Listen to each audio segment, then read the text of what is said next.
Pardon, ça a été copié par qui? Par des anonymes, Ah, des utilisateurs européens. mais européen. Ben oui, Ah oui, d'accord. puisque c'est en latin.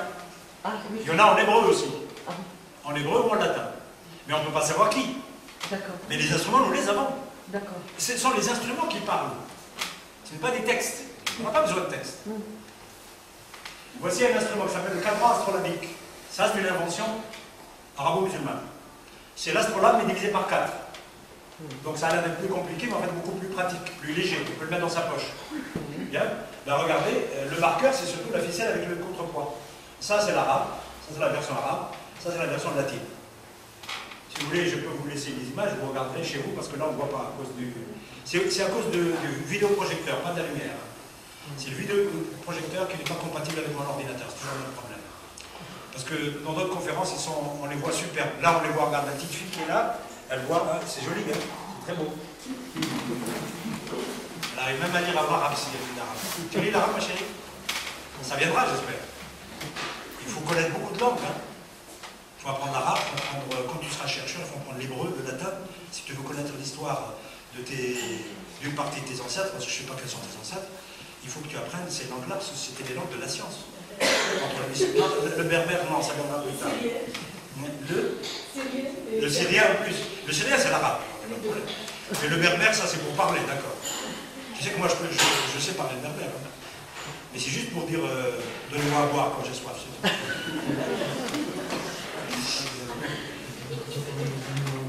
Oui. Voici une technique de calcul qui s'appelle la multiplication, avec la technique du grillage. Ça, c'est un texte arabe du XIIe siècle. Ben, voici une copie du XVe siècle, en Italie. C'est la même technique qui s'appelle la méthode du grillage pour calculer le produit de ce nombre-là par ce nombre-là, d'une manière automatique, en utilisant le moins possible la mémoire. Donc cette méthode est meilleure que celle qu'on enseigne à nos enfants. Cette méthode qui s'appelle le grillage, elle a un inconvénient, c'est que l'enfant doit avoir toujours dans son ardoise la griller. Et il faut qu'il élargisse, c'est ça l'inconvénient. C'est pour ça que les ministères de l'éducation de tous les pays ont enlevé cette méthode. Mais elle est plus jolie, elle est moins lourde que l'autre, qui nécessite d'apprendre, surtout de mémoriser. Et le texte en arabe, il explique la grille? Bien sûr. Et vous, maintenant, le moderne, vous arrivez, le Bien sûr. scientifique, peut-être c'est idiot ce que je pense. Non, non, mais ça je peux l'expliquer à un élève, même à un enfant. Donc pour Et vous... c'est plus facile. Ah. Je peux expliquer à un enfant cette méthode de multiplication, elle est plus facile que celle qu'il apprend à l'école. Mais on ne m'autorise pas à l'enseigner. Mais excusez-moi, c'est une méthode d'addition là? Non, c'est une multiplication. Ça, c'est une multiplication.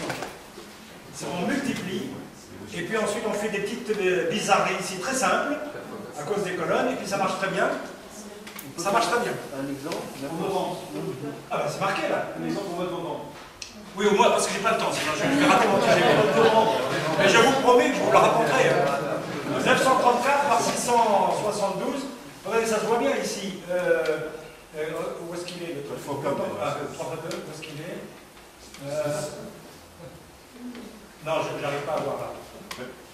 Où est-ce qu'il est ici 6, 4, quels sont les nombres 954, 314. Regardez, 954 qui multiplie 314. 3 fois 4, 12.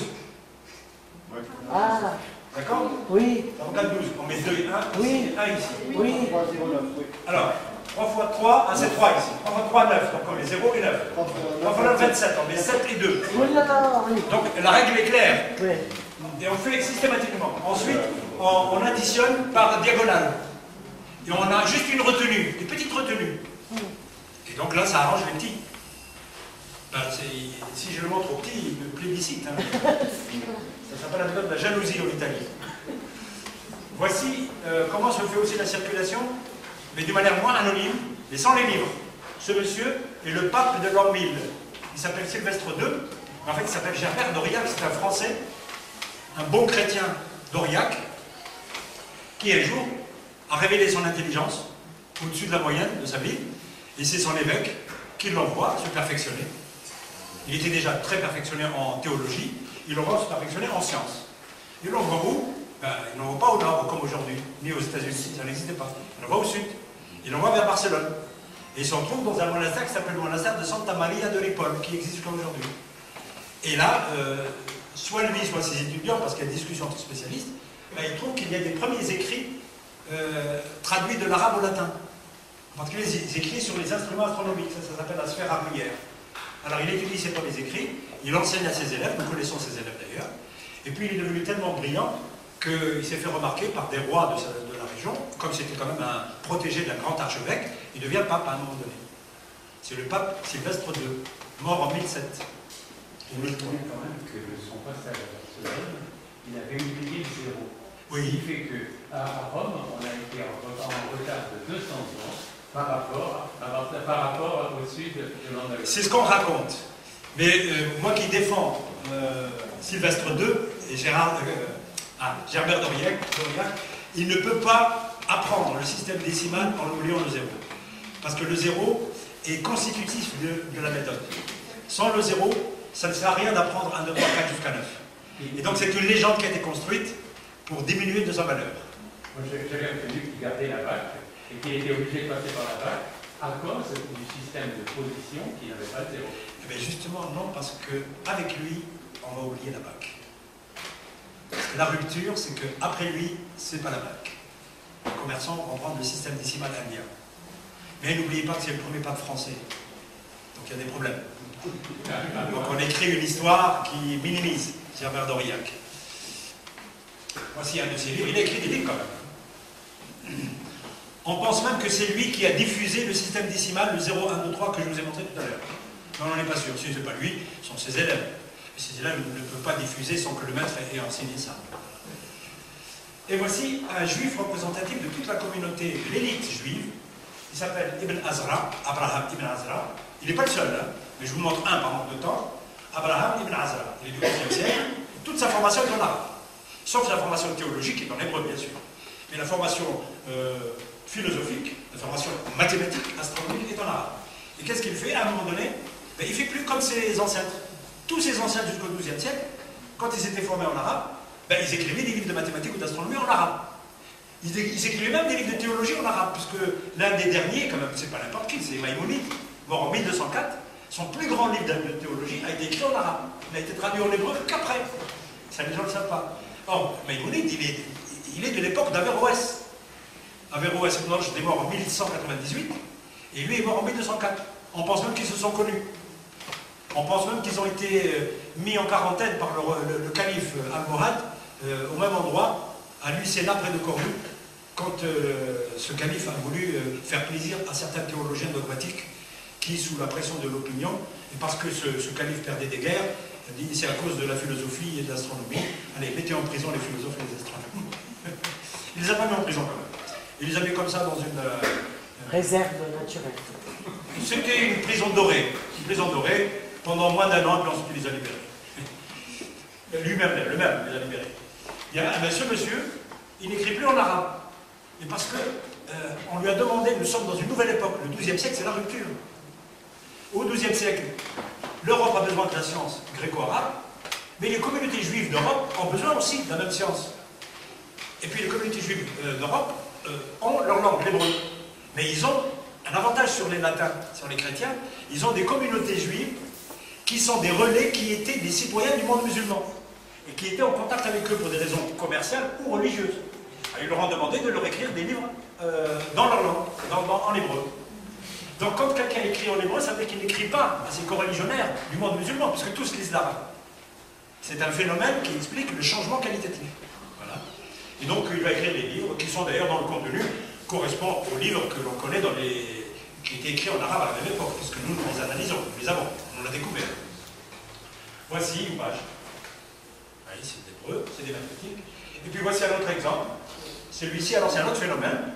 C'est un Italien qui quitte la ville de Pise à l'âge de 8 ans ou 9 ans, et son père l'amène à Béjaïa, dans le Maghreb central. Il apprend l'arabe, c'est ce qu'il dit lui-même, dans son livre qui s'appelle le Liber Abachi. Et puis il apprend les rudiments du calcul indien, dit-il, chez un marchand. Et puis il devient le premier grand mathématicien européen, évidemment écrivant en latin. Pourquoi voulez-vous qu'il écrive en arabe? Parce qu'il va revenir à Pise. Il va écrire pour les latins. Donc il va écrire le premier grand livre de mathématiques du Moyen-Âge, est écrit par ce monsieur et en latin. Mais quand on analyse son contenu, 70% de son contenu, c'est des mathématiques que nous trouvons dans les livres du Maghreb, de l'Espagne ou d'Orient. Est-ce que c'est pas étonnant? Les mots à Pardon? Je vois le mot agressif. Abachi, c'est un mot. Non, c'est pas l'arabe. C'est la BAC. C'est le calcul, c'est un mot qui est resté. Ça veut dire livre de calcul. Et enfin, il y a le phénomène de traduction. Vous voyez, le phénomène de traduction vient qu'après. Alors là, nous savons qu'il y a eu au moins 124 traducteurs différents répertoriés par Stan Schneider. Les langues de traduction, le latin, l'hébreu, le catalan, les langues vernaculaires, même le vieux français. Les domaines scientifiques concernés, regardez, algèbre, géométrie, calcul indien, trigonométrie, mécanique, médecine, astrologie, agronomie, chimie, sans parler du domaine évidemment de la philosophie, qui va être très très importante, et ça c'est une autre histoire. Donc, on ne peut pas, uniquement à partir de cette page-là, on ne peut pas venir dans les médias, comme ça s'est fait il y a 2 ou 3 ans, et dire l'Europe n'a aucune dette vis-à-vis de la science produite en pays d'islam. On ne peut pas. Et regardez. Bon, ensuite on a fait des colloques, on a démontré que c'était plutôt des discours idéologiques pour montrer qu'il vaut mieux préférer le choc des civilisations que le dialogue des cultures. Ouais.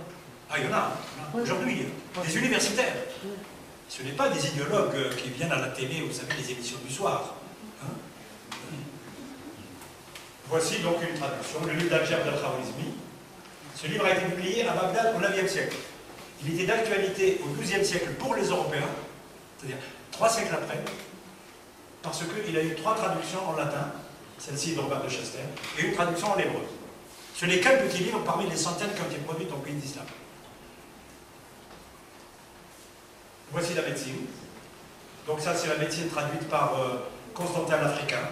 Ce sont 2 livres, il en a traduit 24. Il a eu juste l'indélicatesse de signer les traductions comme si c'était lui l'auteur des livres de médecine.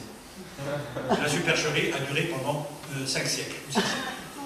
Il a fallu les recherches du 19e siècle et du 20e siècle pour le démasquer. Mais n'empêche que l'Europe lui doit une fière chandelle parce que c'est grâce à lui, ça tous les spécialistes de l'histoire de la médecine, à leur tête Daniel Jacquard, qui est directrice de recherche au CNRS, mon collègue et une amie, qui dit que la médecine, grâce à Constantin l'Africain, l'Africain pas au sens de l'Afrique, c'est au sens de l'Éthiopie, donc de Tunisie, de Carthage, de Tunis, grâce à Constantin l'Africain, la médecine, la fine fleur de la médecine grecque, galénique, hippocratique, et la médecine arabe est passée directement en Europe par l'Italie, par Salerne et le mont Cassino. Bon, là, ce sont des livres de médecine connus. Hein. Et donc, voici d'autres livres de médecine qui vont être traduits en dehors de l'initiative de Constantin. C'est le fameux livre d'Avicenne et le fameux livre de Arazi, parmi les livres les plus importants de la formation médicale des Européens. Ce livre-là et ce livre-là vont dominer l'enseignement de la médecine européenne jusqu'à la fin du XVIIe siècle, ces deux-là. Et voici un livre